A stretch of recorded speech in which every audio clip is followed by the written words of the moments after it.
Love, good health, and black power. I got my main man Neil with me. Yes, sir. And I got a special guest with us today, a professional boxer, 39 and 1, Anthony Peterson. What it do, baby? What it do, baby? Yes, That's my sir. young homie Ray. So I want to get straight into this, champ.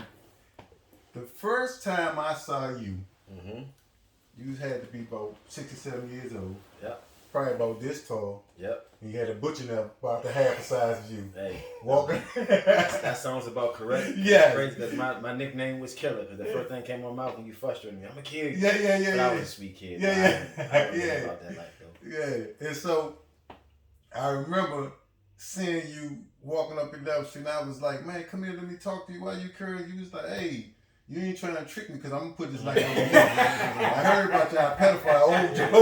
I was like, nah, man, I ain't I was being groomed at the time to watch out for those type of guys. There's a pandemic going on there. Yeah. I'm serious. Well, hey, you ain't do nothing wrong. Yeah. And so we ended up being cool. We ended up, my father had the store in Lebanon, my father's grocery. Yep. You ended up coming on the weekend working for a little while. Yep. And we gave you the nickname Piano because you like to bring register. Yep. You always about that money. But I met your brother Cool first. Way when we was living on Girard Street. Me and my sister walked to our store. I think we was looking for something and they didn't have it. And the closest store was your dad's, Arthur's, right there. So we walked up, came to the store. I was like, "Excuse me, sir, do you have something?" He was like, "Nah, we ain't got that." And I remember it was him. Yeah. And I seen him. I was like, "You remember me? I was at the store." He was like, "I kind of, but y'all see kids so every many day." people, So, but I remember that. Like that was the first time I ever was in that store. Okay. But I didn't know y'all was brothers until I put Everybody, the whole family was like family. Yeah. And so you worked in the store for a while. Then I just kind of stopped seeing you. And then when I seen you again, you was like unboxing. Oh yeah. So how did you get into boxing? I got into boxing. It was my brother-in-law, Boogie, Patrice Harris. You might have seen him. He been on a few movies. He been on the movie Creed 2, The Midman. Yeah. He the one that got Michael B. Jordan the way he is, shot like that. Yeah. But he the one that got me into boxing. He got my brother into boxing first. Right. And of course, I'm 13 months younger than my brother. Right. Lamont Peterson was a 2-time world champion, and I followed. I just wanted to be a part of something that was that my brother was. Anything that my brother would have did, if he would have been a person that cleaned gum off the cafeteria floor, I'd have been with that. Right. You know what I mean? So Boogie, Patrice Harris is my brother. He's married to my sister. Right. And he the one that got us into boxing. And so I met Bug. Me and my brother used to go up Lincoln before Barry came there because Barry took it to a whole nother level. But first it was cut up there. Right. Cunningham. Malik Wali. Yeah. And we used to go up there and box, and I'd go up there and I boxed this dude named Melvin that used to. I remember Melvin. Yeah. I remember Melvin. Yeah. He was, man, Boogie was just started boxing, man. He was getting in trying to kill Boogie, man. I was like, man, I wouldn't want him to train. I know, right? Yeah. But anyway, I guess, what don't kill you make you strong, because Boogie ended up being a hell of a fighter, man. A hell of a fighter, hell of a coach, hell of a dude all the way around, man. And so you get into boxing. How your first day in the gym? How does it look? It was incredible actually because going to that Lincoln's Recreation Center, like you said, it used to be Cunningham outside. Right. Because I remember that coming up Lincoln Rec at 5 and 6 years old. Right. It was outside in the rec, but then they pulled it back in the closet in the baller room. Right. So I'm thinking we're gonna go there, but we made a left. Right. As we made that left, I can feel the heat. You can smell blood. You can smell sweat. You can smell old Timberlands from 1982. and it was 1995. Let's be clear. So it was just like, man, this is what it's like. You can hear people punching the bag, and they just like, hey. The first day I was in there, it was like, look, we ain't here for no horseplay. I know we like to play around and all that, but this is discipline. So when you came up, Barry was running the show. Yeah, Barry. Actually, my first day at the gym, it was the first day I was told I can come to the gym was February 11th on a Friday. Rain Man. Yeah, February 11th on a Friday. It was 1995. He got them numbers. He told me that. He said you can. When I come pick your brother Monday, which fell on the 13th, he said you can go to the gym with me. Right. Just bring some tennis shoes and some shorts. And I was like, all right. And that day came, and I was actually playing catch with my little neighborhood friend. Right. And when that truck came and that horn beat, right. he laying like, you coming? Yeah. Lamont, he was like a military man. He went straight to the truck. Right. And I had to make a decision right there. Right. Am I going to go with them? Or am I going to play with my little homeboy from around the way? Right. Through the football, I actually didn't throw the football. I dropped the football, got in the truck with them, and the rest was history. The rest was history. Yeah, so do you remember your first fight? Yeah, I remember my first fight was in the Junior Olympics against Jamal Burgess, Burgess' grandson. Little dark-skinned kid. He was real cool. We ended up being friends later on down the stretch, but he was my first fight in the Junior Olympics locals. Your first fight was in the Junior Olympics? Yeah, Junior Olympic locals up at Kenilworth. Yeah. Yeah, I remember DeMarcus Chop Corley had just won the Golden Gloves. And he was up there faking with his little belt. You had to go to the glove table to get your gloves on. He was there with his little belt up Kenilworth, and that's where he's from. Yeah. And then later, years down the line, I found out that he used to help my brother babysit us when we was young. Oh, yeah. Chop, yeah. True story. Yeah. That was my first fight. And I won. Yeah. I won. Yeah. So, man, I watched your amateur career, man. Y'all had a hell of an amateur career. You ended up winning the silver gloves and the golden gloves, and also went to the Olympic trials. Yep. I had to win the golden gloves to compete in the Olympic trials. Mm-hmm. You know, the funny thing about it, going into the golden gloves, man, Barry, I had broke my hand a year prior to this, and I was just getting back in shape. So it was April of 2003, the same situation when I was young. I was around there throwing the football with the kids, just playing throwback. And Burry came. He was like, man, why don't you get us in shape and get in the golden gloves just to shake some rust off, and we're sneaking the trials and getting the Olympics trials like your brother. Right. I just was saying, because. Yeah. But somehow I went in there and looked at Rocky 4. Yeah. I was like, hold up. I was like, look, let's give it one more try. Because I broke my hand and I lost the passion for it. Yeah. Started getting up 17 at the time, started getting into other things and stuff like that, which is the typical times for young black males like myself, and it was definitely a time when I won the golden gloves out of shape. It was when we got there, he was like, look, he kept telling me, look, we not here to win, we not here to quit, but we here to get some experience. This is my first open tournament as a man. Some good luck to see what's gonna come down the stretch. We here to do our homework. Yeah. End up winning the whole tournament. And for me, since I've been around this thing, the golden gloves always seem like to be the most exciting. Even though the USA's now are more credible, but the golden gloves, everybody is somebody always be at that tournament, man. Yeah, I think it's that way. I'm assuming because they let you fight. It's more. You can see a lot of promoters, managers are staking out there because these are the next professional, the professional of the professionals that can make money in the professionals. So all of them, the Shelly Finkles, the Lou Duvers, and all of them, they used to be up there. Like Shelly Finkel ain't know nothing about me until the Golden Gloves. He just came up there. I remember Floyd Mayweather, Diego Corrales, all of them was out there, and we was at the Orleans Hotel, the Orleans in Vegas, and it was star-studded crowd. Everybody was there, and I ended up winning the tournament. And Shelly was like, "Yeah," and I can remember being at the airport. I didn't even know the significance of winning the. I just wanted that ring Lamont had. Yeah. Lamont had won it in 2001 at 132, and I came back and did it at 132 the same way he did it. Right. I just wanted the ring. Man, you in the trials. You qualified for the trials. I'm like, huh? What's that? Like, I didn't know the significance of what I did. And then, of course, I was chasing Carl Dargan, which was Dynamite. Kept beating me, so I just wanted to fight him. And ended up going to the Olympic trials and doing real good again. I lost to Vicente Escobedo to a controversial decision. Right. But it was that time I wasn't ready. So when you broke your hand, how long was you away from boxing? 11 months. And so how long did it take from when you started training to the trials?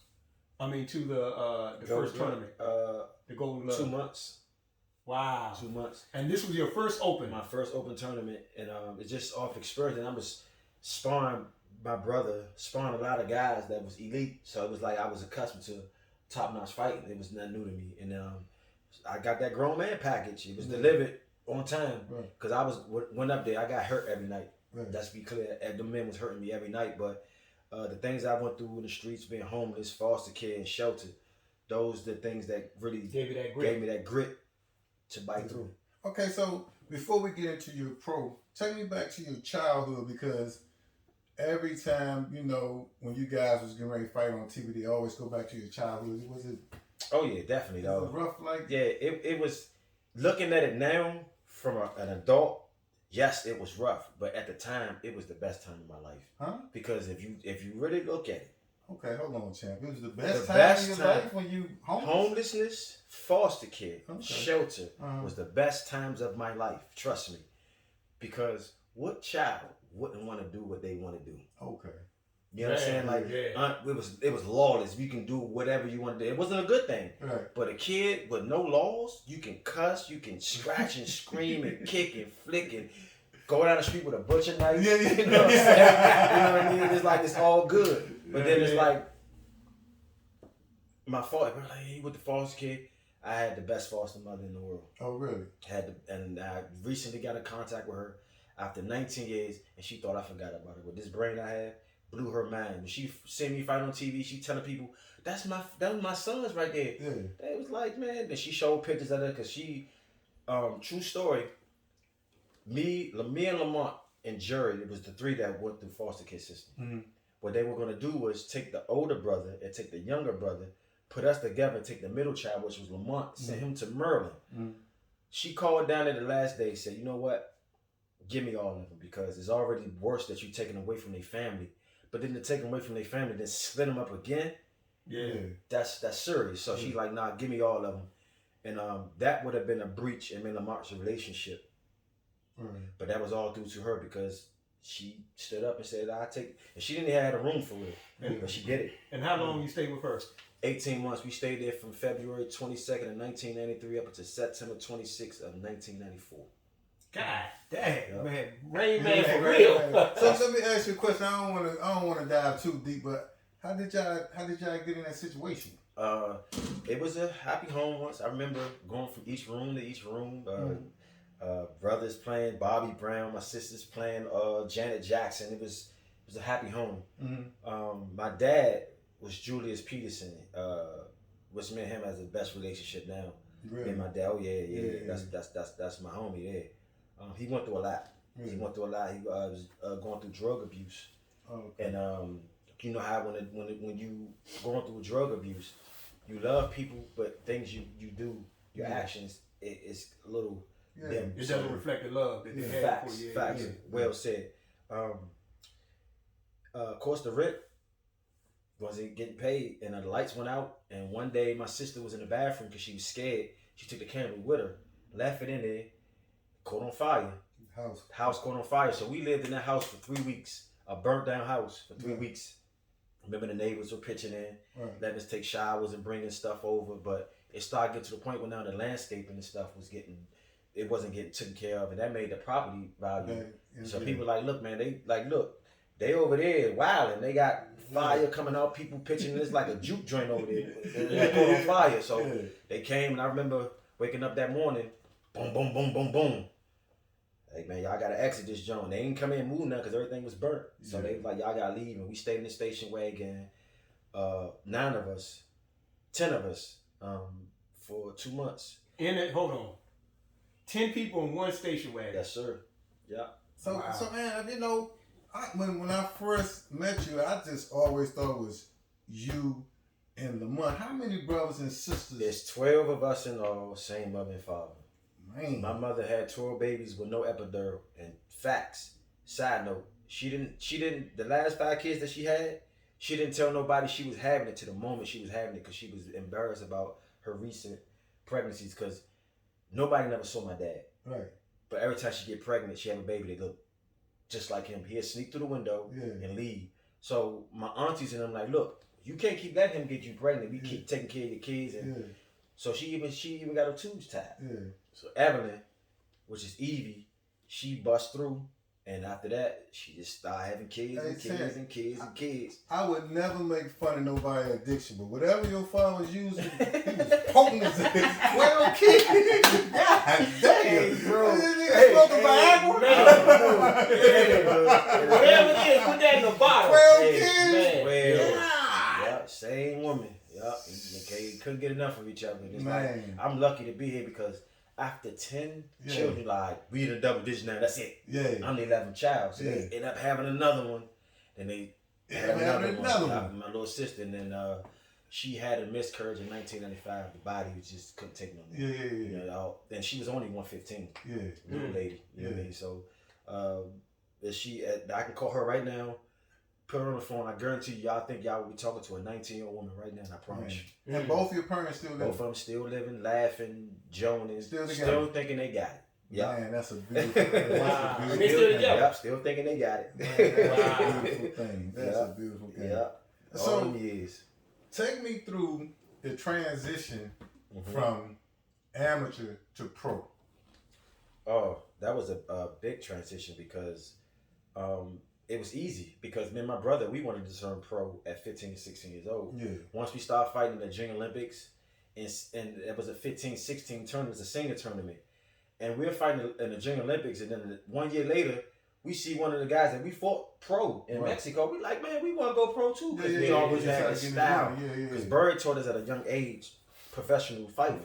So we wouldn't really shine early in the amateurs because the judges couldn't understand our style. We had more of a technical. Them kids was just busy, score. When we was professional, elite, and then eventually it manifested. Hurt jails. So once we got older, they even created a law for us. True story in the Silver Gloves.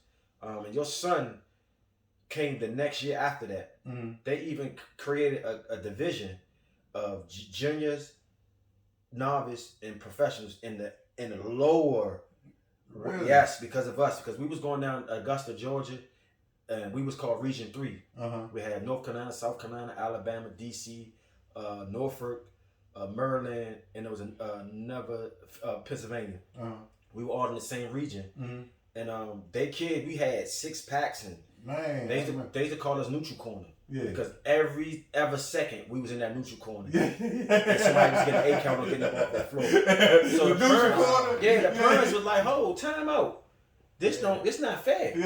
These kids look like they far more advanced than our kids. Like, this is not fair." So they had a little meeting. Like, look, we have a division. Novice, you have JO, novice, and elite. And that's how they did it because of us. Wow. Yep. We go down there 12 deep, come back 12. Nobody lose. Man. They got Keon one time. Neutral corner. They robbed Keon to Jason Pickney. I never forget his name. He was the face of Augusta, Georgia.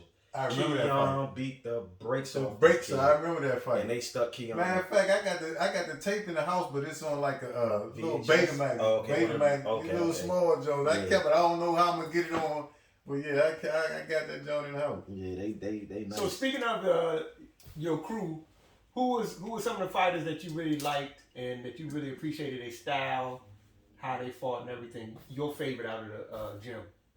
Oh, 3. Yeah. I had 3 fighters out of the Headbangers' whole history. It's about 5,000. It's about 5,000.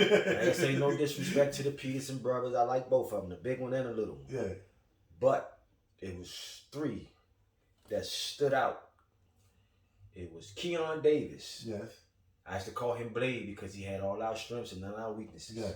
Was one of the beautifulest fighters you ever want to see. He was the first breed.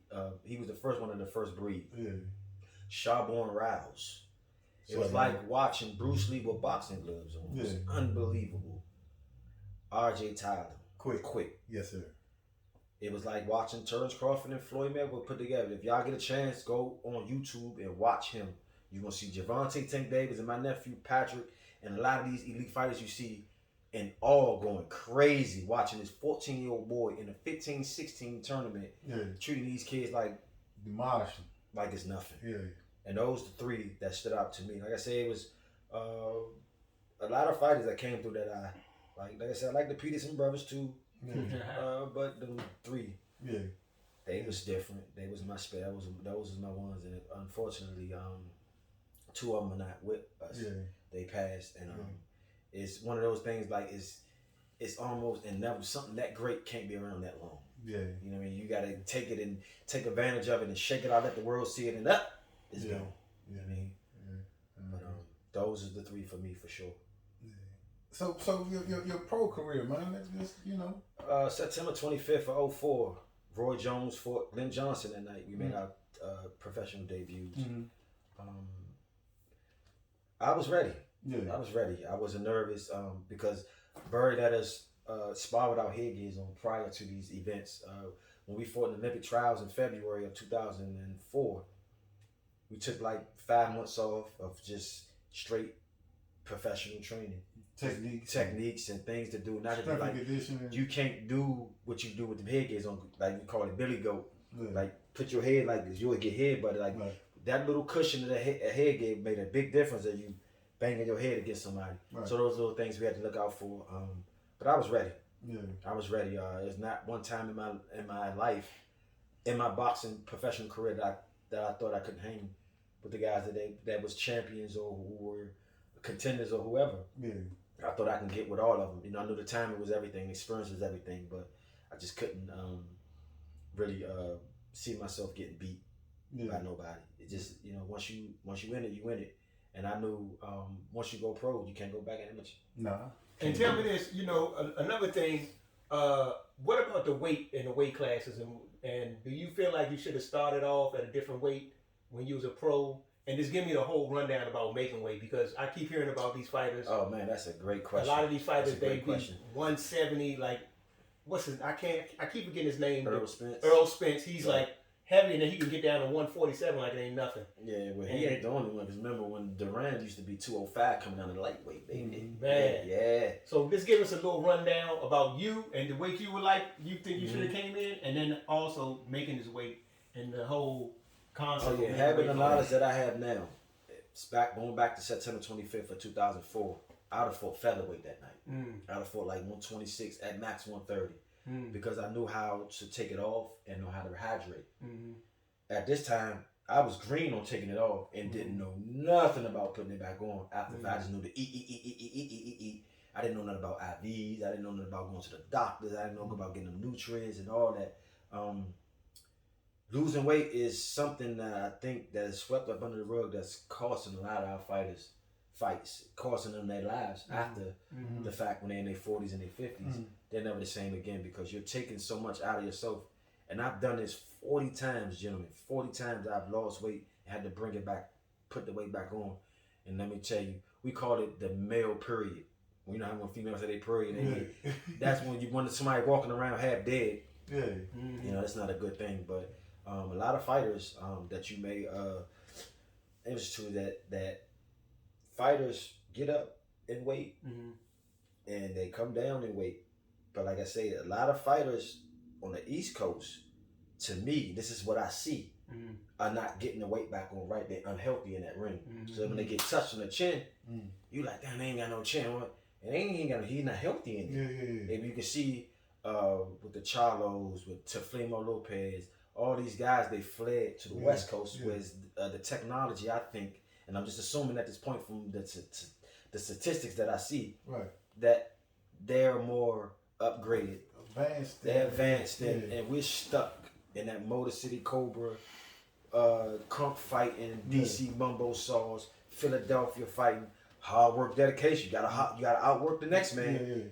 You gotta outsmart the next man. When it comes to working and putting the things in and out of your body, these things count when it comes to fighting night. It's not who's the fastest, who's the best, who have the better preparation. It's who's the healthiest come that night. Because both of y'all gonna strip yourself down. Let's make no mistake about that. But it's who's gonna get back up to that chart. Like we sitting right here right now. You can throw me in the ring with anybody at welterweight right now. I will give them problems. Why? Because I'm healthy. I didn't strip down in weight. I didn't have these exclusive long training camps beating my body down and all that stuff. I have to go back in 26 hours, 30 hours to get myself all the way back. I'm straight, fresh right now. And I'm not even in no fight shape. But you see what I'm saying? Being healthy is way better than being in fight shape. Yeah, You can be in fight shape. I mean, I'm the best athlete in the world, but if you're not healthy come fight night, you're gonna get exposed every time. There's different levels, of course. Yeah. Barroom boxing, you can get away with health problems. Yeah. Undercard fighting, you can get away with it. But when that elite world is championship going to show up every single time, and it's inevitable. And tell me this, I was talking to you too, and I think I would like for you to point this out about the importance of hydration in the brain. And you was just talking about, like, if you're not hydrated properly, and as we know, we have fluids in our brain. Yes. And so if you pull all that out, you were saying, and you hitting these rough edges. Yes. You have jagged edges, and your skull, the top of your skull, it's the fluid that keeps it from bouncing off and hitting it. But once a fighter, and you see some fighters, like, they lose 8 pounds in one session. All that fluid is coming from your brain. It's not coming from the mass of your body. It's coming, it's all fluid. Your eyes, why people's eyes be yellow, lips be dry, be looking chalky, because you pull all of your nutrients and your fluids out of your body just to make that weight. And you do that, and you go in the ring and help, you get hit. A lot of people be having brain damage. Like my boy, one of my big brothers that schooled me to the game when we helped him get ready for Floyd, Zab Judah, his last fight. I truly believe he had one of those blood on his brain because of the situation. I'm just assuming. I wasn't in his training camp. I wasn't his coach. But statistics shows when people get their brain like that, it's because they don't have that. Jerry McCullough. That's what I just watched that fight the other day. But man, that fight was terrible because he should supposed to stop They supposed to stop that fight. In the first round. They supposed to stop that fight, man. It was over with. But of course, they in his backyard. Yeah. And they know he showed that type of resiliencies before. As far as being down and out like he's dead for water. End up coming back, being, that gallant warrior that they love to see. But I read somewhere where Emmanuel was like, he had seen them probably. He kind of cut Gerald off because he was before the fights, he was getting real, beat up in the gym. That's what Emmanuel said. Yeah, it could be. And he stopped fooling with him. Was like, man, you don't need to be boxing no more, man. Yeah, and this is so. Oh man, I was just watching Gerald McCullough and James Toney, 1990, on June 5th. The spine session. Hey, they was getting it in. They was getting it. I'm talking. That was elite professional at his finest on both ends. They was getting it in. There was no weak link on. If you wanted to learn some inside in your face and defense right there, stand up men. Yeah. Going at it. I appreciated that. I'm glad you saw that, bro. I don't feel left out. Man, I love Jerry, but I love, man, when I was earlier, I used to now James Toney and Tommy Hearns have became my favorite. I like, but that James Toney, he sit right in front of you and make you. Yeah, I got it. He beat my man, Evander Holyfield. I love him, man. Yeah. That's the mom, man, James Toney and Holyfield. Yeah. Another thing I like to ask you about, because now this is being talked about a lot in MMA. Is it MMA? Yeah, MMA about what they call it, PEDS. They were saying like all this different, like a lot of people are using things that are enhancing them, that's illegal or maybe not illegal. So what's the rundown on that? Do you have any insight about that? I don't. I just think that to get to the bottom of it, every fighter that steps into the ring should be tested on a full scale. Yeah. It will eliminate any questions. Yeah. It will be no dispute. And I think it's really important. I like what you say about the health, because what people don't realize is like you're an elite athlete, right? Mm-hmm. Both of you guys are at your best level. All it takes is just a little bit of dehydration, a little bit of not eating right, a little bit to change the game of the fight. So I'm glad. I think that's good for you to say that and talk about the importance of health. And that's why I truly believe that boxing is not a sport. It shouldn't be labeled as a sport, because this is something that you cannot really tie into as far as basketball. And even if you look at boxing, if you look at every other sport, the key word is the N word. N, national, NBA, NFL, NHL, NBL. All of these things are national organizations, whereas though everybody's under one sanctioning body. There's no extended rules for you. There's no extended rules for him or her or she or whoever. In boxing, it's the Wild Wild West. Anything goes. DC may do drug testing. Mississippi don't. They may ask for a certain amount of blood or a certain type of Hep B, Hep C. Some you can just go down Mississippi, no drug test, no blood test, just show up and fight, get a check and leave. Other commissioners won't allow that. Some and people don't know that every fighter is suspended 3 days each round. So once that bell ring, you suspended for 3 days. No matter. So if you go 2 rounds, you suspended for 6 on up. So it's an automatic 30 day. If you go 10 rounds, go 12 rounds, 36 days, you're suspended. If you get knocked out, TKO that's 60, KO is 90 days. They giving you 90 days to, you can't be around no contact, no gym, or no nothing.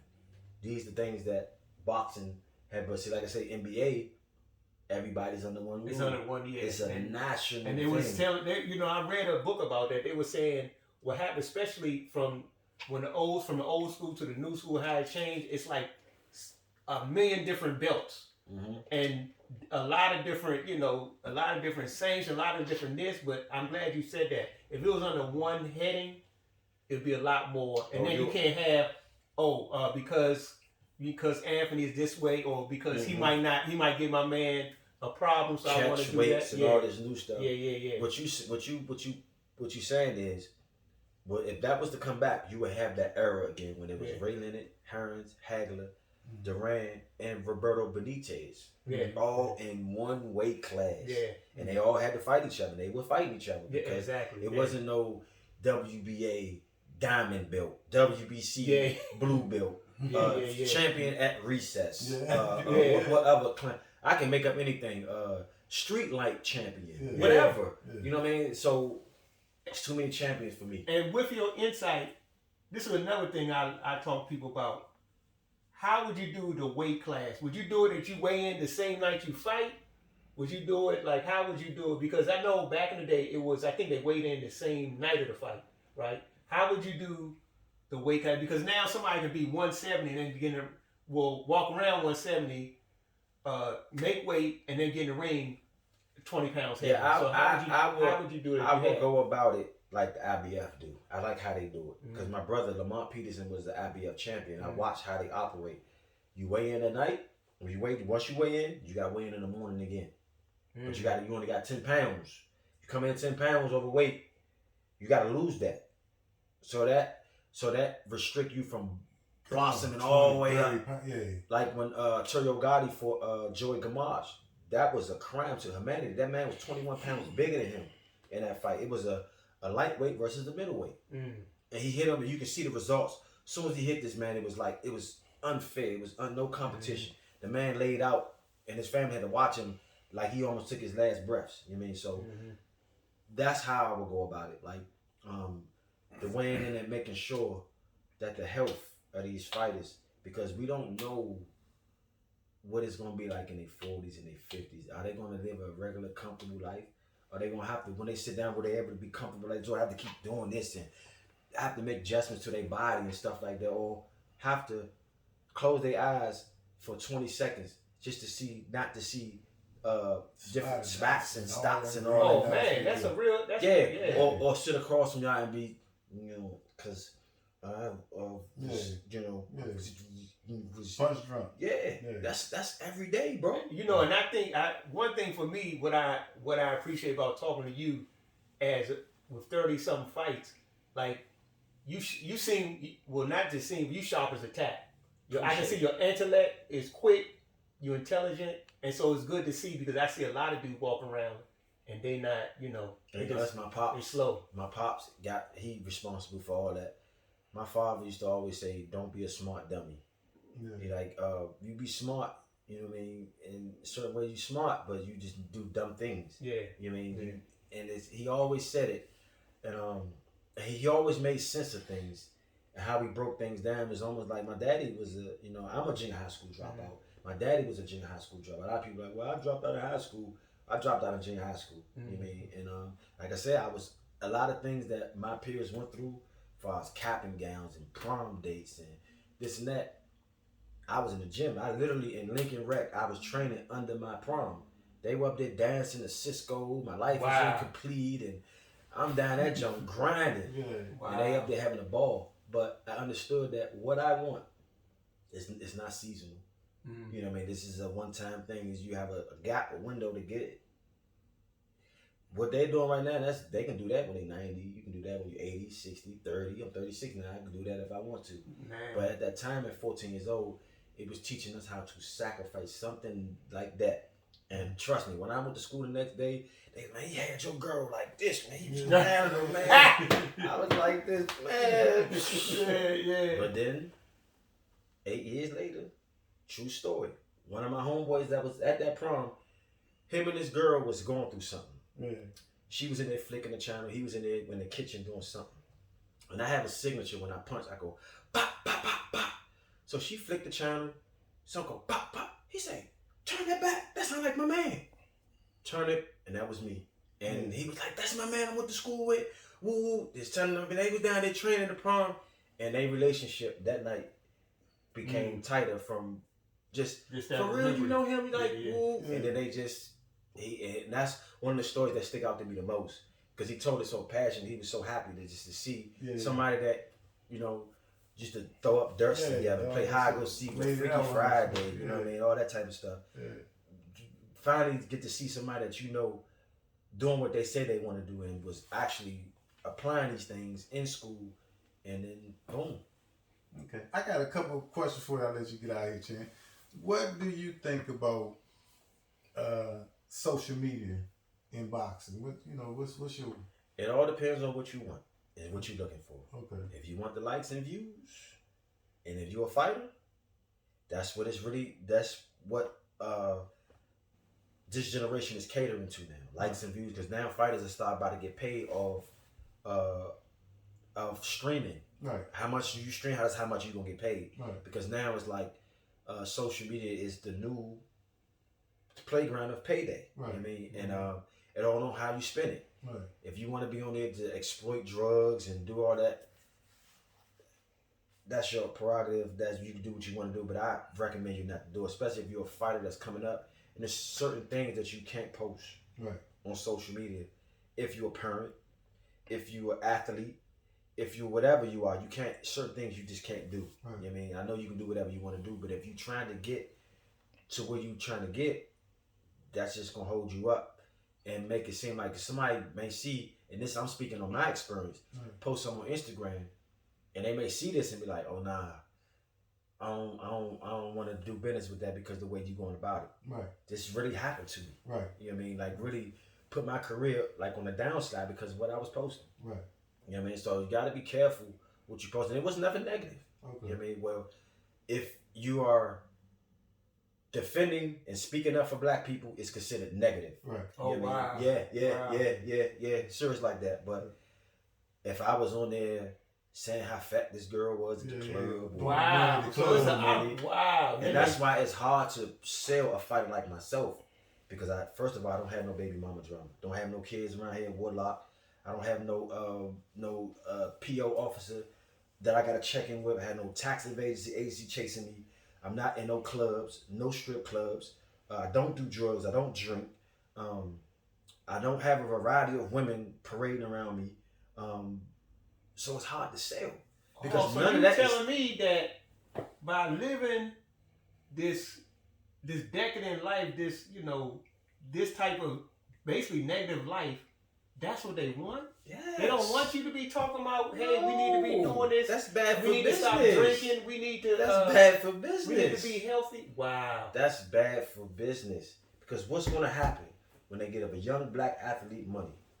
You ain't going to build no hospital with it. You're not going to build your community with it. You're going to buy jewelry, because they're going to get the money back anyway. You're going to give it back to them. Because a lot of these boxing promoters be in business with these jewelers, these car dealership men. So they may have a car that they didn't even pay for. They say you had $25,000 signing bonus, boom.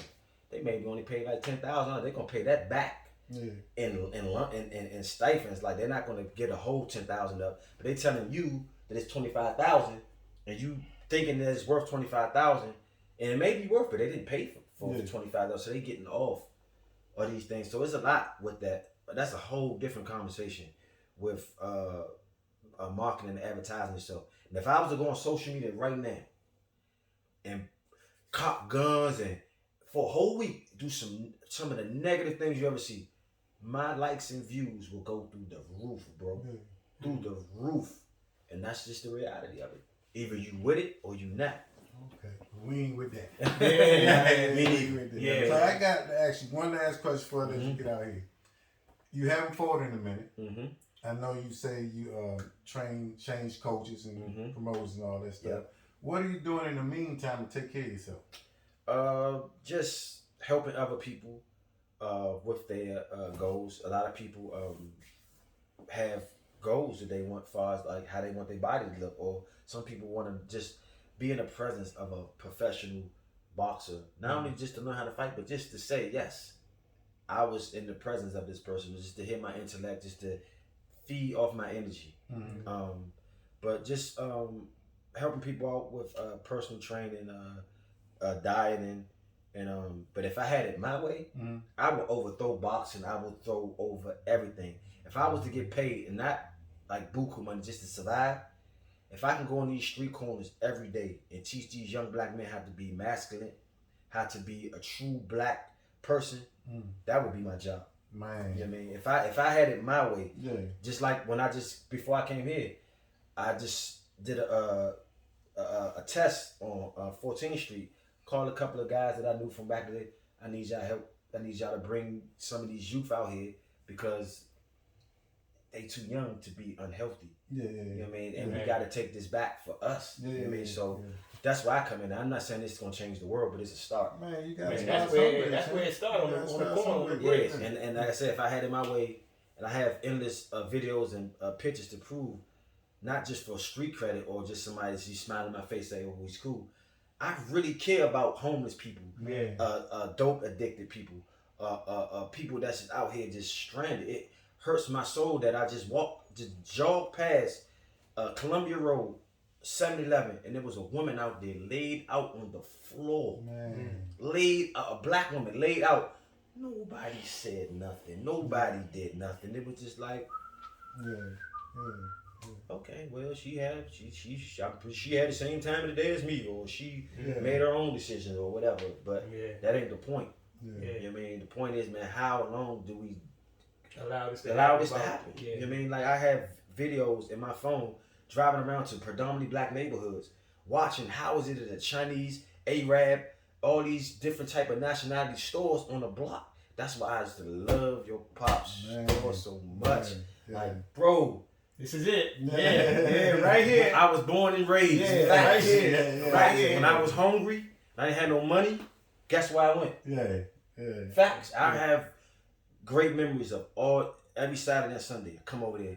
Tony used to work at either 3 p.m. or 4 p.m. I come in that joint, boom.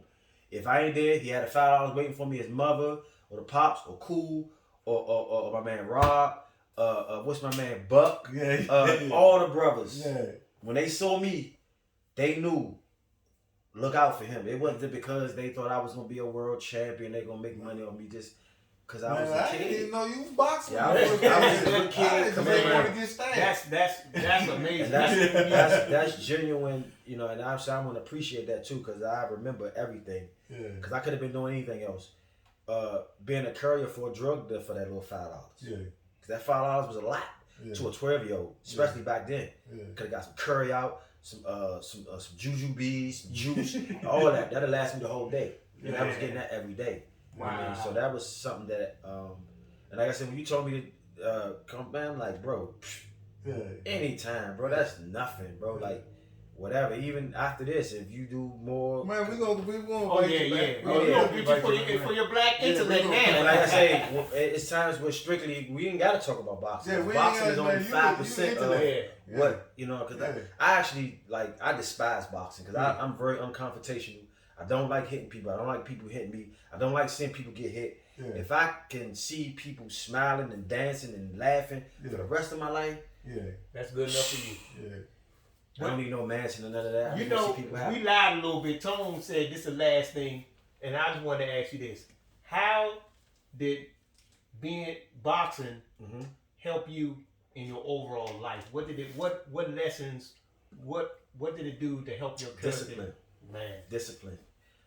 Times where I wanted to go out with that girl, or I wanted to drink a little drinky drink, smoke a little smoky.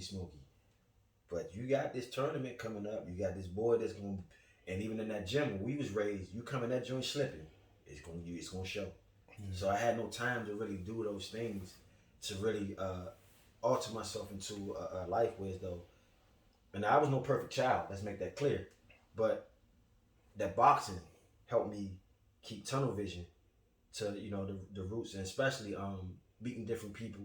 Because actually, I thought that DC was the only ghetto in the world till I went to Cincinnati in 1995. It was, I mean, bad kids everywhere, cussing and designs, and they record in the back of their head. Man, the mom was like, Joe, what the hell is going on in here? We thought we was the only tough pride. We thought we were just, when we went to Cincinnati, we had a wake-up call, and it was, and we still have relationships to these guys to this day. I can go, and it's crazy that I had this set up before the pandemic hit. I had Antonio Tarver in Florida.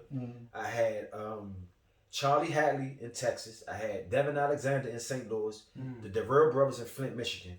I had Curtis Stevens, Bronx, New York. Marcus Brown in Staten Island, New York. And I had Austin Trout, New Mexico. I had what's one of these? His name is I'm about to get it. Ooh, from Cali. Can't think of it right now, but that's my homeboy. I set up with all of them, talked to all of them verbally, told them, look, I'm coming to your city. I need you to show me the dirtiest, bummiest spot where there's predominantly black people, and just get the hell out of my way and let me work. Yeah. You know what I mean? And I had this set up I was going to go on tour from March to August and flying to these different cities and going to these predominantly black neighborhoods. That's why when I was running the streets, that's what I was trying to put together, that Kill Mr. Dodo. Then it was like a movement. Right. Like trying to organize something, because even with dirt, you can't organize dirt. Right. This whole place be dirt, but you can sweep that in that corner. I make a lane right here. Y'all this type of dirty, y'all this type of dirty. Y'all stay y'all dirty asses over there, y'all stay over there. It can be organized. And that's how I felt. So hopefully 2022 come back around. And if y'all can help me with that, man, putting that message out. Yeah. Like I said, I don't need no security, I don't need no extra nothing. Just show me the stage and just get the hell out of my way. I'll use my energy to draw the people in. You know, I'm not gonna be far as like doing extra stuff to clown stuff to get people attention, because I know this new generation, you gotta have some type of clownish, some type of something that sells as far as negative. Right. Yeah. Because there's no way in the world you can tell me, brothers, that you can go into a barbershop and not know who Andre Ward is, but know who Adrian Braun is. Oh, man, does that make sense? That don't make no sense. Andre Ward. That's a true fact. Undefeated. But see, I'm gonna tell you why. He's a husband, take care of his kids, God-fearing man. You don't see him in no clubs. You don't see him in tabloids, being drunk in no clubs, fist fighting with nobody, extra side chicks on the side, not even know us as a parking ticket. Yeah. That's hard to sell. But he was so cerebral as far as good, he came through and retired. But I go to barbershops and I be doing the test. I be like, who is, man, you see growing up, man, that dude crazy, man. Yeah, and that's my little brother. Yeah. Love him to death. But this is an example that I'm just exploiting here, that type of lifestyle. And I remember when he was on my couch, 2008, when he came up to DC, when he was, nobody knew who Adrian Broner was. He's had a little dirty Timbs and all that.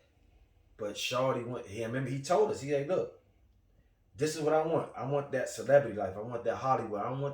The boxing is cool, but I'm going to sell myself a level as though I'm going to be bigger than life. Like, I can lose like 100 times, so what? They still going to come see me fight. Look at him. Oh, I didn't know. So he had that from the outset. Okay, yeah, I thought he picked that everything up from that he do is calculated. That stuff he be doing, Braun is a good dude. I'm talking about, man. You'll be like, bruh, what were you doing? like, he like, I'm just trying to sell myself, man. Yeah. I'm just trying to sell myself, because if he just be that regular dude, he'll be a regular dude. Yeah. You gonna get your, hey man, how you doing, man? You know, man, good fight or whatever. But when he come around, it's almost like, grab the phone. There you go. There you go. There you go. Yeah. But a person like Andre Ward, Yeah. I can't believe that. Yeah, that's true. Ward, man. Wow. That's a true statement, bro. And I use that as an example all the time, because Andre Ward is a god of boxing, bro. Man. Like, the things he did in that ring, and it's crazy that he won't get his flowers until he either die or something happened to him. Yeah. Something where he can't really be physically functioning no more. And everybody, oh man, Andre Ward was the best. You go on social media, you're gonna see Andre Ward. But what about right now? Yeah. Man, that man didn't lose since he was 12 or something like that. And I remember being in when we were in them tournaments, he used to be over there reading a Bible. We in there shooting dice and trying to sneak girls in the jump. He'd be over there reading a Bible. Discipline. He was like always the big brother of the whole clan. Yeah. From 1996 to 2004, everybody that came out of that 04 class shared the same Andre like big bro. He had that relationship. Even the guys he was beating, I watched him go through a whole tournament and only one person score a point with him. 1 point. Wow. Shutting people out 17-9, 22-1, 9-0, 17-2. Like, but then you see him in the arena talking to a guy he just schooled on what to do next time if we fight. So let me ask you this, Chef, before we get out of here. Are we going to see you in the ring again? Oh yeah, it's looking like August 4th in Atlanta. It's not concrete yet, but it's looking like the appetite that I'm gonna go with. But definitely for sure, I have a lot of fight. What weight you coming in? 140, 140 for sure. But of course, knowing my body now, knowing how this thing go, we will float around with lightweight if I feel like. And I have my brother who is a professional, who been through what I'm going through, can tell me like, look, bro, this is not good for us. I think we should do it this way. And if you feel like it's not that way, then we'll figure out some other way. You know what I mean? But that's definitely, I have big aspirations on fighting again. Well, I'm sorry. I will be performing. Yeah, okay. Not fighting. Perform. We don't fight, we perform. You know what I mean? So it's a big difference. And you'll see the difference of when I used to fight to now me performing. Yeah. It's a whole big difference. You put me up there with Prince and Jenny Lennon. Is this gonna be a show, baby? Yes, sir. All right, little bro, man. I appreciate you for coming out, man. We gotta have you back, Tim. We ain't gonna talk about boxing. We gonna talk about. Oh yeah. Like I said, I'm open season. No kids, no real responsibilities for real. Like my only responsibility is to stay alive and stay fresh and stay loyal and stay down. My man. I want to shout out to my man Q. Hey Q, man, I appreciate you supporting us, man. Always give God the glory, man. We appreciate y'all. Please go to YouTube and subscribe to Black Function Man channel. We had to change the name of the channel. It's now the Black Function Man channel. If you don't, you gotta fight me. Yes, sir. Mind, body, and soul. You know how we go. I'm just joking. The goal is to die young as late as possible. Ooh, I like that. Yeah. Yeah. Good.